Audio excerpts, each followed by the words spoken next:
The power of knowledge, the power of technology. This is you to the power of IBM. Find out how you can do your best work at ibm.com/you.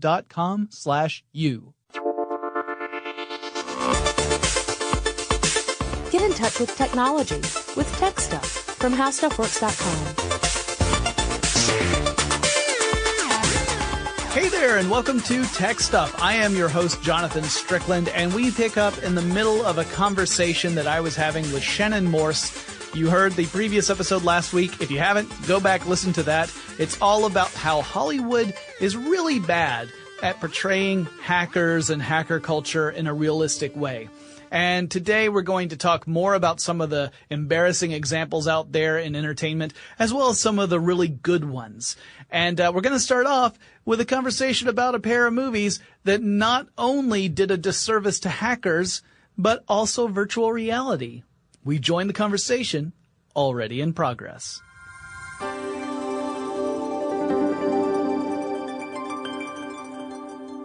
Lawnmower Man and Lawnmower Man 2, inspired by the work of Stephen King. So these movies are terrible. It could be a lot of fun to watch with a group of people who just want to see like a really bad movie and make fun of it, MST3K style. I included a couple of clips and I showed them to Shannon. One of them was a demonstration that hacking a system in this world isn't just graphical but immersive. So you're wearing like a head-mounted display and you're wearing gloves that allow you to interact with the virtual world.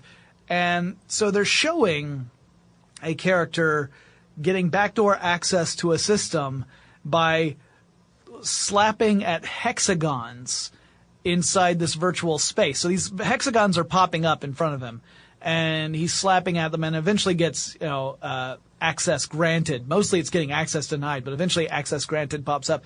And it looks like the only thing that he did differently was just that he hit it a little faster that time.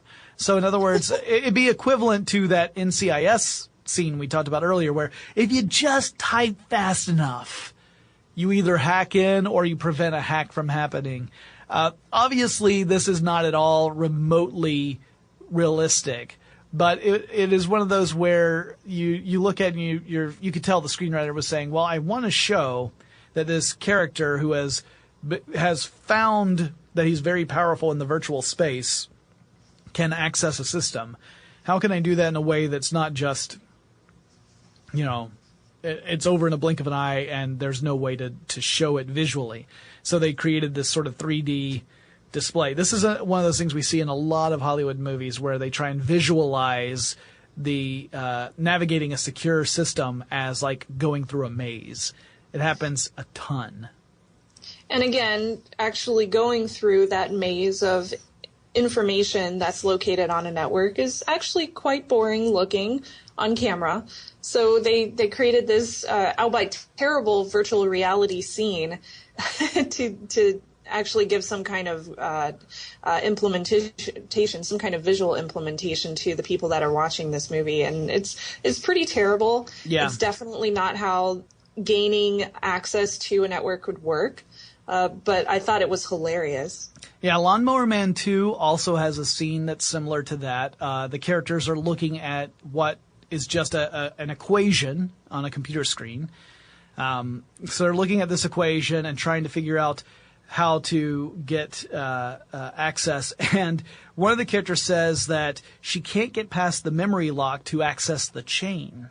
So the smarmy computer expert who's next to her says, well, all you have to do is just enhance the memory index. And which already, none of that makes any real sense. It's kind of like Star Trek Technobabble where they talk about reversing the polarity. It really, it's just there to say something technical is happening and you don't need to understand what it is. It's kind of shorthand. Yeah.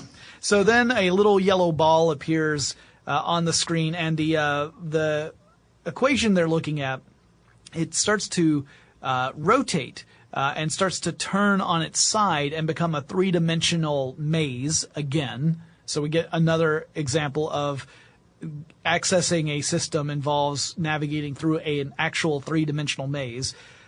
He uses gesture controls to move this little yellow ball around until finally getting to where the data is. The whole time he's just using meaningless computer jargon incorrectly. And then at the very end, the cherry on top of the sundae is that he says, "Ta-da." So if you really want a good time, watch the hacking scene from Lawnmower Man 2. So great. Both of those obviously are in that same category of trying to visualize what this process would be like in a way that is interesting. I said that the worst a movie can do is not only be incorrect, but also fail to be entertaining. And then I would argue both of these fall into that category. I feel like if hacking was as entertaining as it is in Lawnmower Man, I would have gotten into it at a much, much younger age. However, it's not. I remember Lawnmower Man's one of the movies I would often cite as being a real reason why virtual reality died in the mid-90s. So sad. Yeah, because the stuff that was around in the mid-90s was very, very primitive, right? You had like Dactyl Nightmare, these games that were just polygons and they were very primitive. The gameplay was limited. The headsets you wore had to be supported on cables because they were so heavy they would really hurt your neck otherwise. And so when people saw what the actual state of the art of virtual reality was at the time compared to what they were seeing in films, that gap ended up making people say, well, this isn't good at all. I don't see any reason in putting any money toward this. And virtual reality died for about 10 years. And now we're starting to see it get back into the consumer space with the success of Oculus Rift and HTC Vive, assuming you can get your hands on one. We're starting to see it come back, but it took almost 20 years for it to recover. So thanks, Lawnmower Man. Not only were you a bad movie, but you killed VR. It's all your fault. Yeah, I'm not bitter or anything. There's a movie that we have to mention. Everyone that when I posted on Twitter that I was going to do this, I had a lot of people say the entire movie of Hackers should be considered as part of this as a bad hacking scene. And Hackers is a great example. It's another one of those where it's a movie that was posing as an anti-authoritarian kind of film, but in the safest way possible. There was nothing really daring about it. And the opening sequence has a couple of characters trying to battle it out over one another, and one of them is trying to create an intrusion into a system. The other one detects it and then shuts everything down. So, Shannon, typically when you're talking about things like a hacker intruding into a system, detecting that there's been an intrusion, we're not normally seeing this happen on a one versus one kind of basis in real time, typically, are we? Not necessarily. A lot of times what you'll see with a hack intrusion into a system, like you said, is that they will sit and watch and they will do a lot of recon. So they'll try to figure out what's available for them, what can they see, and they'll wait for something to happen that'll give them even more access.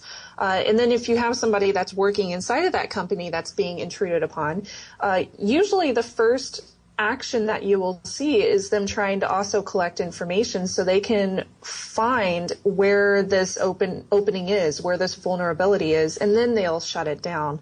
And then after that, they'll do a whole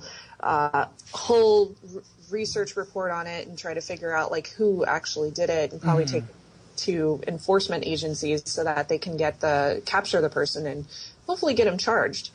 Because that's not a very good thing to do. Yeah, but you don't necessarily see people like duking it out like they do in hackers. Yeah, it's usually like your first indication that something is wrong can often just be that you notice there's unusual amounts of data traffic across your network.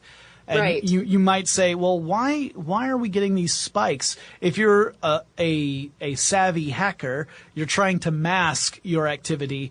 You're kind of like trying to sneak in when a big crowd is going into a room. It's kind of the same thing, right? Like you're waiting for large transfers of data so that it masks what you are doing in a lot of cases. If you're really, really good at what you're doing you're trying to kind of go in that route, because it means you can stay hidden for longer and get more information. Information is valuable. Therefore, you don't want to just, you don't want to just break into a system and then immediately get booted out. Then what was the point of that? Other than to say, hey, I figured out you have a vulnerability. And if that's your job, that's awesome. If you're a white hat hacker and your job is to, hey, we've got this system, we think it's pretty secure, but we would like you to really put it to the test. And if you find any vulnerabilities, let us know, and then we can go and we can address that and fix them so that the bad guys don't have a chance to do it later. That's a legitimate job. But yes. But in the movies, that's not what you see. You see a person going like, I've got access, and then almost immediately everything is gone pear-shaped, right? Like there's alarms going off, and that's just not how it works. Not if you're doing it correctly, anyway. Exactly. Yeah. So these movies, I mean, I appreciate it. Again, try to create dramatic tension, but not terribly accurate. One thing that I did like about Hackers is the fact that he uses social engineering to first gain access to this network. Yes. Which is something that's very, very common with hackers in general, because humans are the first failure in any network. They're the ones that you can generally go to and find some kind of vulnerability because people inherently trust each other. And that's just a thing that humans need to understand, is if somebody is asking you questions that you shouldn't necessarily give out, don't give them out, because they might be social engineering you into giving out those answers.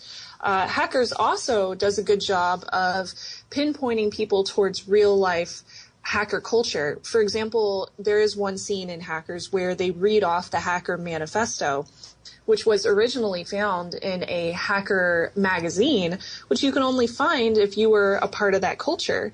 And then later on in the movie, they also show a real life booklet, a documentation book that was actually used by phone operations to, put up new towers and things like that back in the 1980s and 90s. Mm-hmm. So it has these real life parts of culture, but in reality, the movie still has that terrible Hollywood hacking parts of it as well. Yeah, I'm glad you brought up the social engineering. I'm actually going to do an episode specifically about social engineering live at Dragon Con with our mutual friend Brian Brushwood. So Brushwood's going to come on the show. There's no one like a magician to tell you how to fool people, right? How to lie to people and get them to do the things you want them to do. So we're gonna go into social engineering big time on that episode.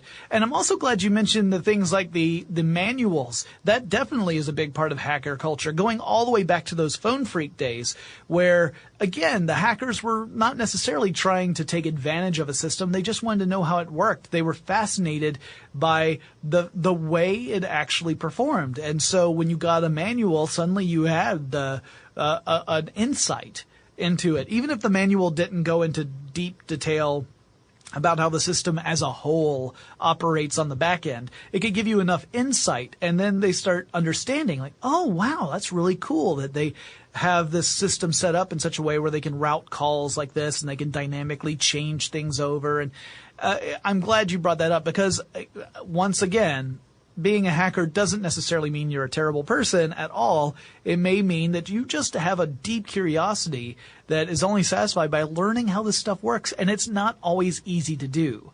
That information is not always publicly available at all times. There have been times where it accidentally got publicly available. That's, again, going back to the phone freaks. There were some phone manuals that kind of were released to the public, not intentionally. It also wasn't considered to be a huge problem until the phone freakers got hold of it, and suddenly you had all these people making weird calls long distance all over the place. So funny. Yeah. Our next one is another case of people just throwing out terms without really having any meaning to them. I mean, the terms themselves have meaning, but not in the context of the lines. And it was from a CSI New York episode in which a character says, and this is a quote, "I'll create a GUI interface using Visual Basic, see if I can track an IP address." Okay. So Shannon, you want to track an IP address. Do you go to the trouble of developing a graphical user interface? No. What I would do is open up probably netcat in my terminals so that I can gain access and see what the heck's going on that IP address. Yeah. Or if it was wireless and I was on a nearby network, I would probably use Wireshark and Wi-Fi Pineapple. Like it's not. You don't have to create an entirely new graphical user interface to be able to access an IP address and see what kind of traffic is happening to and from them. Yeah, it doesn't. Creating a graphical user interface literally makes no sense. I mean, No. it has nothing to do with your ability to track an IP address, to identify an IP address. It has nothing to do with it. Graphical user interface is an interface. It itself isn't a thing that performs these functions. It's just a way to visualize data and allow you to interact with it in some way. So Windows is a graphical user interface. It's a GUI. Any program that has a graphical representation of information that allows you to move things around, that's a GUI. Has nothing to do with the actual function. It is separate from the function. It is just a way of manifesting what that data actually means. Now, you might go through the trouble of creating some sort of visual data if you wanted to explain it to someone else who wouldn't understand if you just handed them lines of code or whatever. But that's not what that doesn't even work in this case, because we're talking about an IP address. An IP address, you don't need like a pie chart or, you don't need a graphical representation of what an IP address is. It's an IP address. Exactly. Yeah, this one kind of broke my brain for about 20 minutes when I watched it. Atlanta, Georgia, 1979. Are you scared? Yes, sir. One by one, kids are going missing, with no explanation. A black 15-year-old male who lived in the same area where 3 other children had disappeared. There was a real-life monster on the loose, and the city of Atlanta demanded answers. Inner city kids get killed. Unfortunately, nobody cares. By 1981, the FBI was involved in one of the largest manhunts in U.S. history, and eventually, they put one man behind bars. But nearly 40 years later, this case has left more questions than answers, in what may be Atlanta's darkest secret. I don't know today whether he's innocent or guilty. From the producers of Up and Vanished and How Stuff Works, we present an all-new podcast, Atlanta Monster. Subscribe to Atlanta Monster right now on Apple Podcast and be the first to hear it on January 5th. The next one I had on the list was another example of hackers battling it out in real time and seeing who could type the fastest. This happens all the time. There was also an episode of Chuck that did this where the best part of that episode of Chuck was that the guy that Chuck was facing against was played by Freddie Wong, and his character was named Freddie. So I was like, oh my gosh, it's Freddie Wong, a YouTube star so done funny. good. Yeah, it's fantastic. I can't remember. It's like Chuck versus the Hackathon or something like that. It's along those lines. And Freddie Wong plays the elite hacker that he goes up against. But in this case, I'm talking about Criminal Minds, which has Nicholas Brendon in it, who I will always and forever think of as Xander from Buffy the Vampire Slayer. He's so good. Yep, and he's brought in to try and access another employee's system, but the employee's kind of on the lam, and she's working with other folks who are trying to do this quietly without the rest of the organization taking any notice of them. And so he ends up getting into her system and trying to snoop around a bit. She notices, and then they have this duel. And as Shannon has already said, this is not really how we see things play out, but it does have the best line, I think, out of all the examples we have here, which is, "Her GUI is mind-blowing." And what you would actually see a hacker say is, "Whoa, check out this code." Yeah. Instead of all these little windows pop up. Also, it's funny because in the sequence as they're typing, there's like one point where the Xander, I'll always call him Xander, is saying, "Well, here, see what you think about this," and all that you see on the screen is that one of the windows on the screen is dragged down to like the lower right corner. Yes. And you're thinking, wow, you have a mouse. So bad. But they're actually not even using computer mice. They're just typing on the keyboard. And so really all you're seeing are all these little windows being dragged around the screen and no real way of doing that easily. If you're using a keyboard, you're making it too hard on yourself, honestly. One thing is about hackers that I have noticed, I am not as good as a lot of my friends are, but keyboard shortcuts are huge in the hacker culture. Huge. Well, yeah, I mean, especially if you're doing the same sort of code over and over, if you're going to be using the same sort of strings repeatedly, having like various shortcuts and macros set up saves you so much time. It's way more efficient, and, you know, I totally get that. I've worked on documents where that sort of thing made a lot of sense, and I don't even do coding, right? I'm talking about working mostly in the legal world. I don't like to talk about it. Right. That was a long time ago, and I really like to leave that chapter behind. I was working for lawyers. I wasn't being pursued by them. Another great example, Weird Science. This one sort of gets a pass from me too because it's such a goofy movie. It's one of those films from the 80s where you kind of the basic premise is kind of squicky. Well, more than kind of squicky, because you've got two high school males who decide to try and create a girl so that they can do various sexual things with her, which is pretty awful. But it turns out that she ends up having a way more intelligence than either of them and a lot more agency than either of them. So it's okay, because it could have gone way worse than that. I know, because I've watched a movie recently that took the other path, and it was terrible. That was for a different podcast. This one also has another depiction of characters trying to navigate through a three-dimensional virtual environment in order to access a secure system. In this case, they're trying to create a simulated brain for their created female, but the computer that Wyatt has is only capable of getting her intelligence up to 5th grade level, and they need more than that.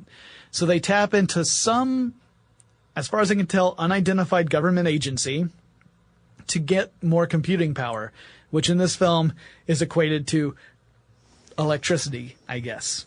Because if you watch the sequence, when they get access to the computers, everything at the government center is going crazy. You're seeing these reel-to-reel tapes that are spinning super fast. You see lights flashing, and then a power surge ends up blasting all of the electronics at Wyatt's home, like the microwave, and there's like a smoke detector, I think, that explodes. And so that's what zooms in enough power to not only boost the intelligence of the character up to superhuman levels, but also somehow magically brings to life this woman. I'd say 97% accurate. Let's take a quick break to thank our sponsor. Are you hiring? Do you know where to post your job to find the best candidates? Posting your job in one place isn't enough to find quality candidates. If you want to find the perfect hire, you need to post your job on all the top job sites, and now you can. With ZipRecruiter.com, you can post your job to 100 plus job sites, including social media networks like Facebook and Twitter, all with a single click. Find candidates in any city or industry nationwide. Just post once and watch your qualified candidates roll into ZipRecruiter's easy-to-use interface. There's no juggling emails or calls to your office. You can quickly screen candidates, rate them, and hire the right person fast. Find out today why ZipRecruiter has been used by over 1 million businesses. And right now, listeners of Techstuff can post jobs on ZipRecruiter for free by going to ZipRecruiter.com/first. That's ZipRecruiter.com/first, F-I-R-S-T. One more time. Try it for free. Go to ZipRecruiter.com/first. So this is a great example. The Weird Science series or segment is a great example of what you can actually do with more computing power. So in the real life, we have quantum computing, which people are currently working on to be able to decrypt encryption that is not currently vulnerable.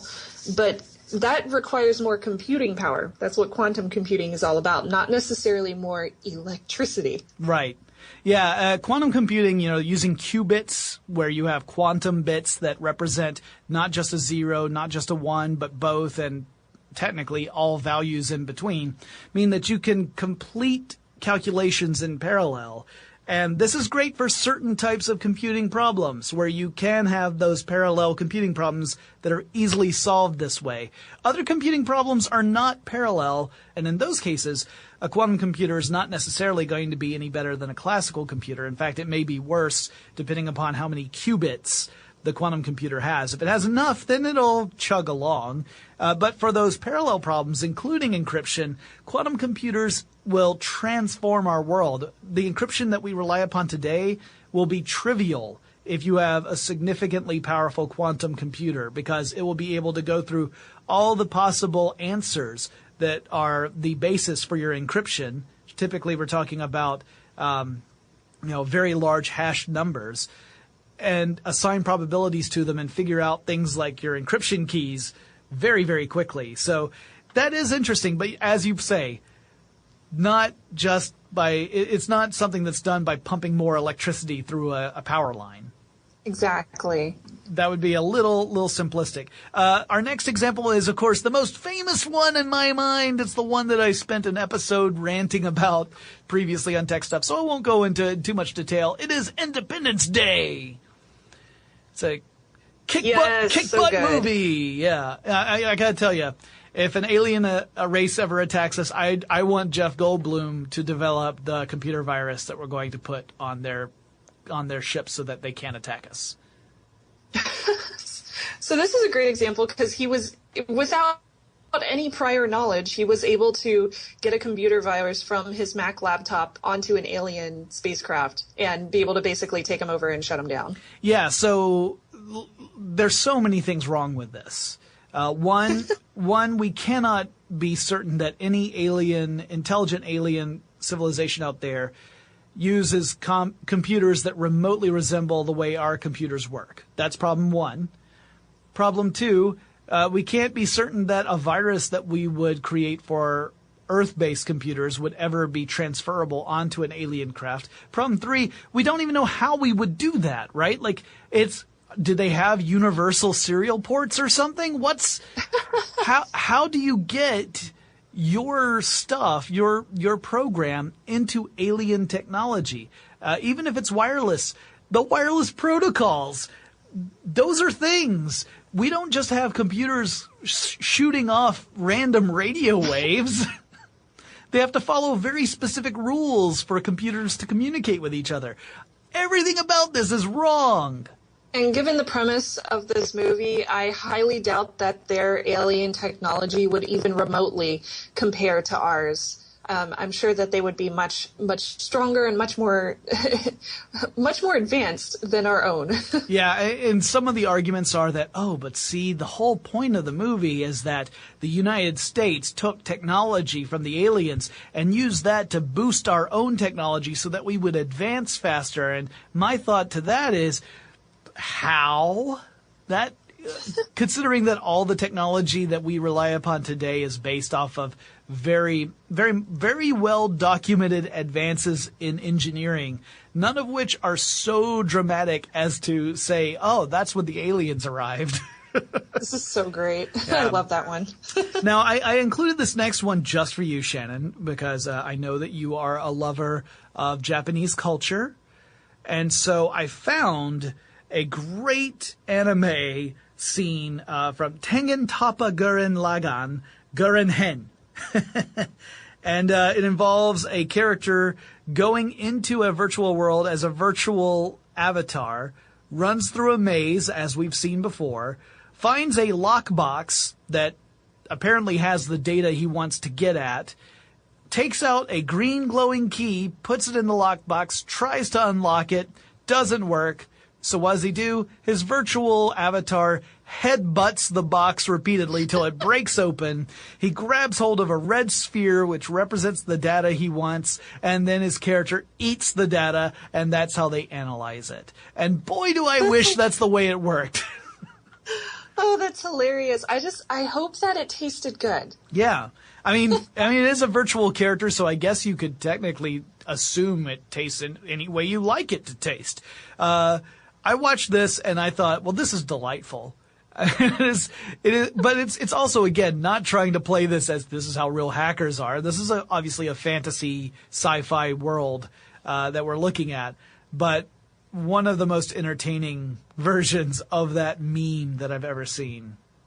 I just love it. And like just watching that scene makes me want to watch the entire anime because it's just so ridiculous. Yeah.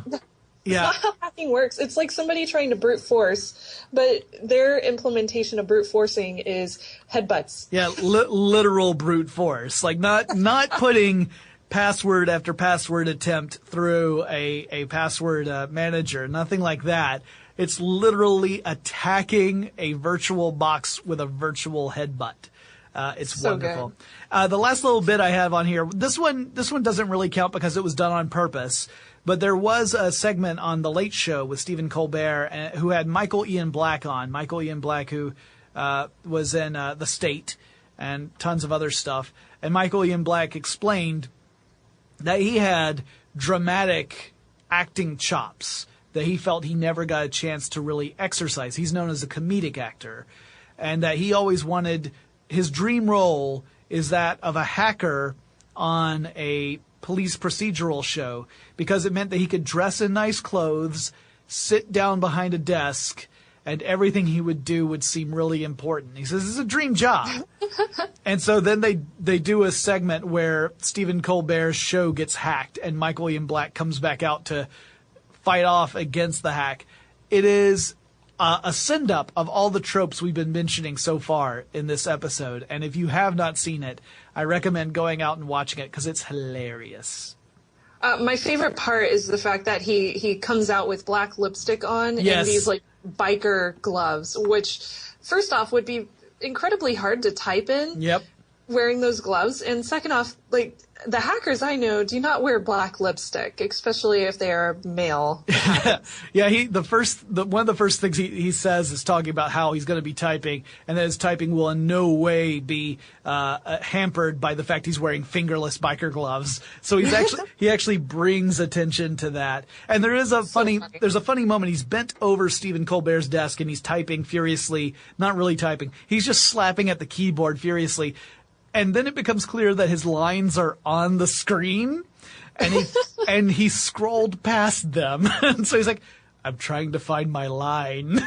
Oh, that's so funny. So but it's great because they just roll with it. They just keep on going. So, it's fantastic to see that kind of self-aware, take on the way hackers and hacking culture has been portrayed in the popular media. Hey there, podcast listeners. I'm Will. And I'm Mango. And we hope you'll come check out our new show, Part-Time Genius. In each episode, we'll tackle a big question. Why don't you list a few? What's the science of invisibility? What are our favorite secrets about the Vatican? Are bananas going extinct? Who was our weirdest president? Why are we obsessed with world records? What country has the secret to the smartest students? We'll jump around from science to history to pop culture and everything in between. And in each episode, we'll be joined by fascinating guests. We've talked to Antarctica's artist-in-residence, a Canadian astronaut, a neuroscientist, one of our favorite comedians from SNL, a theme park designer, and lots of other brilliant people. And along the way, we put listeners to the test with ridiculous quizzes. Our hope is that with every episode you finish, you'll feel a little bit smarter and walk away with a great big smile on your face. So check out Part-Time Genius on Apple Podcasts or wherever you get your podcasts. That's Part-Time Genius. There are, we've harped on a lot of different shows and movies about being terrible or being inaccurate, but there are some examples out there that are trying really hard to be respectful and realistic when it comes to hacker culture. One of the ones that leaps to mind is Mr. Robot, yes. a series where hacking plays a very important part. It's not like it's all about hacking, but that's an important plot device in several episodes. And they name real security firms. They name real penetration teams that actually go and do this sort of testing. They name real software packages that are meant to either help someone commit one of these attacks or defend against them. They use real products. They're not, so it's clear the people who are working on the show do their research. Yes, it's very clear. And in fact, I have a very close working relationship with the team over at Mr. Robot to make sure that they get our products right, because they have shown very recently one of Hack 5's products called the USB Rubber Ducky. They have a team over there that includes somebody who used to work for the FBI. So they have actual people who have worked with security and with privacy, and they have a general understanding, but they still like to talk to real life hackers to make sure that everything that they show on the show is legit and is an actual hack. Mr. Robot is such a great example because it gives a perfect real life scenario where you have people that are fighting back. You have people that are fighting back against, the big corps and trying to do something that's right for the little guy, which you do see a lot in real life hacking cases. A lot of times people will go after large corporations because they don't necessarily agree with their tactics, or they don't agree with how much they're paying their employers or something like that.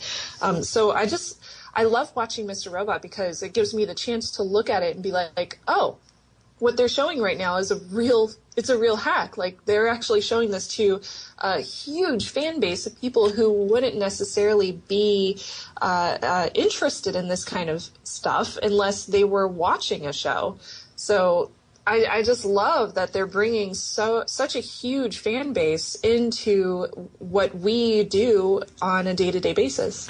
And I like that not only are they taking these steps to make sure that the stuff they portray is accurate, but they're even going so far as certain aspects that we do see reflected in the news. You were mentioning this, Shannon. Things like someone being on the inside of a company, and for one reason or another, they decide to aid someone who wants to access that company's information. And they're doing so knowingly. It's not that they've been tricked into it.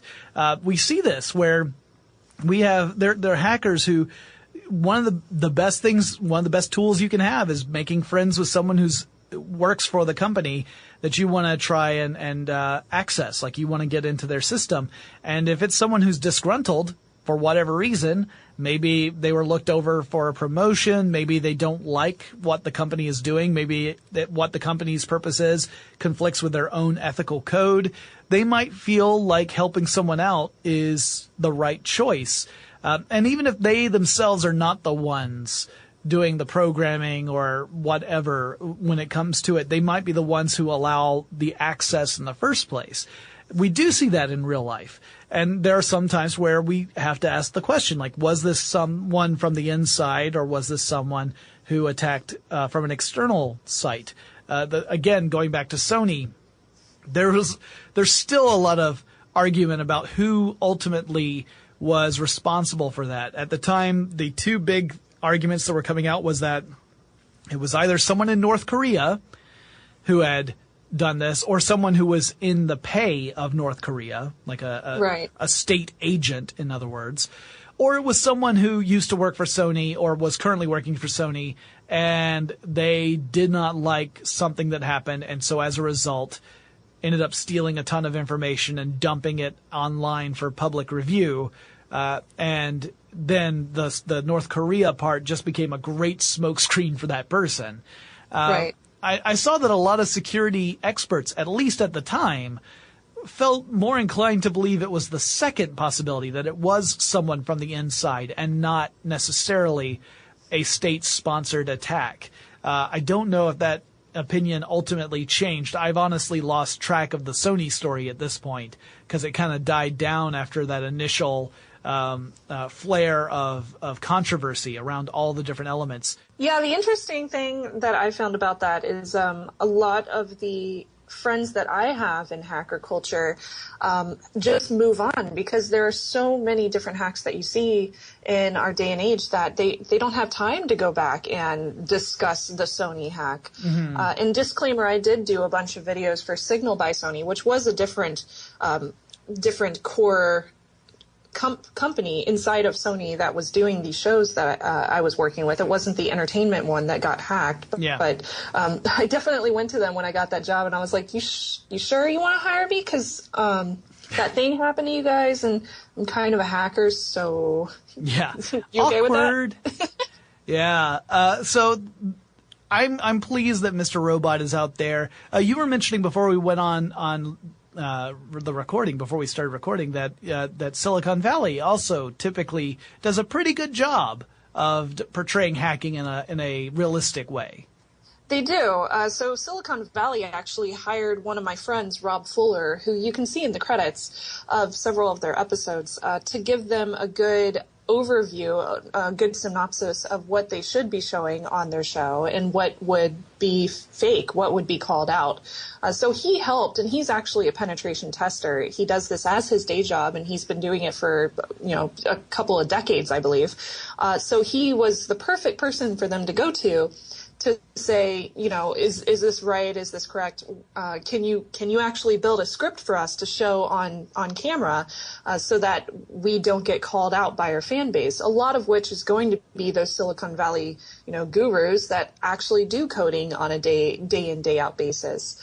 So Mr. Robot and Silicon Valley both have hired on several people who have worked in security and penetration testing, information technology, things of that nature, so that they can get it right on camera.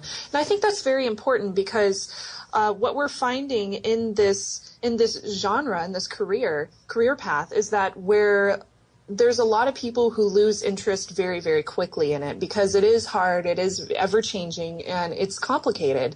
And you have to go to school for it, and you have to get certificates that increase your knowledge, and you have to renew those certificates day in and day out every year.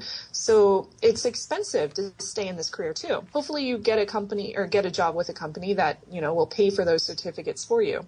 Yeah. So the fact that they're showing these real life scenarios on camera, I'm hoping that it will increase more interest in this genre of work, because we really need more people to be interested in it in the long term, because it is so important for companies as a whole, especially if they're holding user data, to be secure and to be private and to be very conscious of what they're doing behind the scenes, as opposed to just making a website pretty. The things that are most important to me are security and privacy. And it's very important to me that more and more companies get involved with this information and get a much broader understanding of how important it is to actually pay money to make sure that you have good security. And to that end, I mean, there's a movie that's coming out later on this year, I believe, called IT. It's got Pierce Brosnan in it. And in that film, there's this idea of privacy and security plays a huge part of it, as well as the Internet of Things, which again is a great illustration of why security is so important. We have more and more devices that are opening up opportunities to be a point of entry for a hacker, right? Like if you haven't designed your IoT device to also be secure and encrypted, that's a potential in, depending upon how it communicates with the rest of your devices. So this movie IT that's coming out, there's a Pierce Brosnan's playing like a Tony Stark-like business guy who ends up having an IT guy come in and help him out when he's giving a presentation and the technology is failing. The IT guy gets it turned around, and so Pierce Brosnan says, "Hey, come back to my house. I'd like you to help me out with some stuff." And the guy's like, "Okay, sure." And he comes by, and the guy's house has got all this high-tech equipment, most of which is not really working up to the possibility that it could. But he also has a young, like a teenage daughter that the IT guy ends up becoming fixated with. So then it becomes a psychological thriller where the IT guy who was upgrading all the systems is really using them to spy on people, and when he's rebuffed, he uses them to terrorize people. So it becomes kind of a psychological thriller / horror movie that's IT based and Internet of Things based. And while that is going to be pushed to the limit for dramatic purposes, there's a lot there that you could say, like, yeah, it went to extremes for the purposes of this movie, but it does drive home certain things you should be aware of, like how many devices do you own that have microphones in them? How many do you own that have cameras in them? What are they connected to, and is it secure? Is your router secure? Did you, by any chance, not change the default identifier and password to your router? Because you might want to do that kind of stuff. So I am so grateful that I got into this early, so like before Internet of Things became a thing, because now I can go home, like right at this minute, pull up a program on my computer, sit down on the same network as my camera, and make sure that it's not open to the World Wide Web, because it's entirely possible that those things can happen. They have happened. Mm-hmm. And oh man, consumers just... I wish more consumers were interested in this kind of thing, because it would make them so much safer. Yeah. It's the sort of stuff no one wants to really think about. The convenience of the technology is so great that people don't feel comfortable thinking about the other side of it, because the technology, they rely so heavily on it. It does so many useful things for them that I think that ends up making them kind of ignore the possible security problems, because if they paid attention to it, they would feel that they would either need to take a lot of effort to fix those security issues, at least the ones they can fix from a consumer side of things, or they would have to abandon the technology, which is so incredibly useful and convenient, and neither of those seem particularly interesting. It's way better to just pretend like it doesn't happen and keep using your unsecured Wi-Fi and... Yeah, absolutely. Yeah. I mean, I've made some sacrifices in my life to be more secure. For example, I don't use Facebook Messenger on my phone because I don't trust that feature. I don't even use the Facebook app on my phone because I don't trust the app. Yeah, and I noticed that when I abandoned the Facebook app, you gave me a big thumbs up on that day. Oh, yes, I did. And there's other things that I've chosen convenience over security, even though I understand what might happen to me because I chose that convenience. Yeah. For example, I use a thumbprint to unlock my phone, even though you are basically forced to give away a thumbprint if you are ever, if there is a warrant on your phone, as opposed to if you have a PIN code or a password, you don't have to give those away. Right. So that's like those kind of things you really have to think about, especially if, you're going into this with the thought, I have to better my security and privacy. Yeah. And see, it's different for you too, Shannon, because you are aware of all the potential, or at least a large majority of the potential bad things that could happen. So you can make an informed decision, and you can measure that risk versus the reward you get based upon whatever choice you make. A lot of people out there, they aren't. I think the problem is so scary they don't even want to look at it, and and that means that they're making uninformed, uneducated decisions. And I know the problem's scary, guys, but that's why you gotta look at it. You can't. That's why we're here, so that we can inform everybody and we can educate everyone on the proper uses of security and privacy. So if you guys out there take anything at all away from this episode, I want you to really, there's two things I want you to take away. One is really give it some serious thought if you haven't before, because it's something that could save you tons of heartache down the line, and it can protect you and those who are close to you from attacks. And the second thing I want you to remember is, if aliens attack, get Jeff Goldblum a Mac, because that guy can do anything. So, Shannon, thank you so much for joining this episode. Tell everyone where they can find your work. Sure. So you can find me on Twitter. I'm at Snubs, SNUBS, and I promise I will not snubs you unless you're mean to me. And you can also find me on Hack5 and TechThing, both of which are over at hak5.org. And we talk about the simplest of simple hacks, and we go all the way up to the hardest of the hardest hacks. So there's something there for everybody, and I hope that you guys will enjoy it. Awesome. Shannon, thank you so much. And guys, if you want to get in touch with me and talk about some of the stuff we chatted about on this episode, maybe there's a television or film that we didn't touch that you think absolutely needs to be on this list, let me know. If you have a suggestion for anything else, like whether maybe it's another guest I could have on the show, let me know. The address is techstuff@howstuffworks.com, or drop me a line on Facebook or Twitter. The handle at both of those is Techstuff, HSW, and I will talk to you guys again really soon.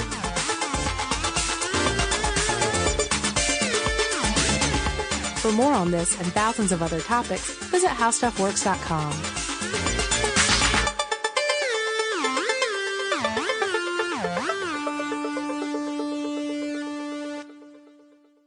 What's up, everybody? I'm Jackie's Neal. I'm Carl Tart. And I'm Edgar Mopus here. And we are the host of a brand new podcast on How Stuff Works called The Culture Kings. Culture Kings is a show about the culture, for the culture, and by the culture. Carl, what's the culture? The culture is very explicit language. So please, if you got young ears, if you got fresh ears, don't listen to this show. But if you want to learn some stuff, do listen to it. Edgar, where can they find us? You can find us on Apple Podcasts or anywhere where you get your podcasts. Bye.